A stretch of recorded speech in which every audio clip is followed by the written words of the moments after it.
দিয়েছি, কিন্তু সমাজে একটা কথা উঠছে। কি কথা বলেন তো? হ্যাঁ, যে 1 বছর হয়ে গেল নলেজ সিটি কোথায় গেল? বলছে না, বলেন শুনবেন নলেজ সিটি কোথায় গেছে? শুনবেন, আপনার সিদ্দিকির পেটে ঢুকে গেছে, সব টাকা খেয়ে ফেলি। যারা টাকা দিয়েছেন আপত্তি আছে? সব টাকা খেয়েছি আমি, আপত্তি আছে?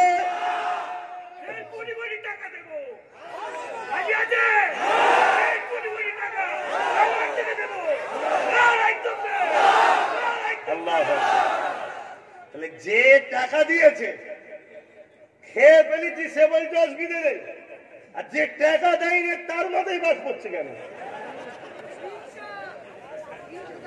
পিছন থেকে কাটি দিয়ে রুকলো, আবার পিছন থেকে লোক ফিট করে বলছে জিজ্ঞেস করতে 1 বছর হয়ে গেল নলেজ সিটি কোথায়? এই কথা বুঝছেন না, বুঝলেন না? আজকে আমি আপনাদেরকে এই ব্যাপারটা একটু খুলে বলছি ভাই। যে জমিনটা বসে আছেন এই জমিনটাকে কি জমিন বলা হয় বলুন? শালি জমি। কি জমি? শালি জমি। এই জমিনে ঘর চলে, কি করতে হবে? কনভার্সন করতে হবে, কনভার্ট করতে হবে, ভিটি করতে হবে, শ্রেণী চেঞ্জ করতে হবে, ঠিক না বেঠিক? এই চেঞ্জ করতে সময় কতদিন লাগে বলুন? মিনিমাম কতদিন লাগে? 4-5 মাস বলছে, 4-5 মাস। সব জায়গাতে ওইটাই শুনে আসছি, 4-5 মাস। 4-5 মাস আপনার কথা ধরলাম, 4 মাসই ধরছে, 5 মাসও ধরবো না, 4 মাস। ক মাস লাগে ভাই? লকডাউন ছিল কদিন? জোরে বলেন।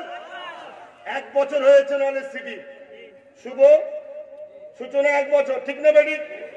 21শে অগ্রহায়ণ 1 বছর। লকডাউন কদিন? 8 মাস, ঠিক না বেটি? নলেজ সিটির পরের দিনই কাগজ দেওয়া হয়নি, এ কথা বুঝে আসছে না? নাই, তাকে রেডি করতে হবে। কনভার্সন করতে গেলে টাকা লাগবে না, লাগবে না? হ্যাঁ, সব দিয়ে জোগাড় করে করতে হবে তো, নাকি? সময় লেগেছে আর 1 মাস, তাহলে 9 মাস। হাতে থাকে ক মাস? 1 বছরের মধ্যে 8 মাস যদি লকডাউনে চলে যায় তাহলে থাকে ক মাস? তার থাকে ক মাস?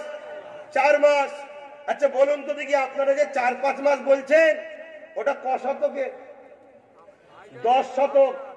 10 শতকটা যদি পঞ্চায়েতে হলে 4-5 মাসের মধ্যে হয়, জায়গাটা কি 10 শতক?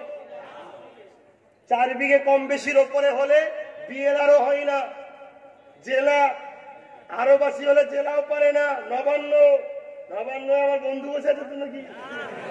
আব্বাস সিদ্দিকীর কাগজ তাড়াতাড়ি করে দাও। তাহলে আমাকে আটকানো হচ্ছে, আবার পিছন থেকে লোক ফিট করে বলা হচ্ছে নলেজ সিটির খোঁজ নিয়ে। তো কথা বুঝছেন না, বুঝেন না? তাহলে বলুন, এই ধোকাবাজদের, চিটিংবাজদের, ধাপ্পাবাজদের, বিশ্বাসঘাতকদের পাল্লায় পড়ে আপনার ভাই, আপনার বাবাজির উপরে সন্দেহ করবেন আপনারা? কথা বুঝে আসছে? আমি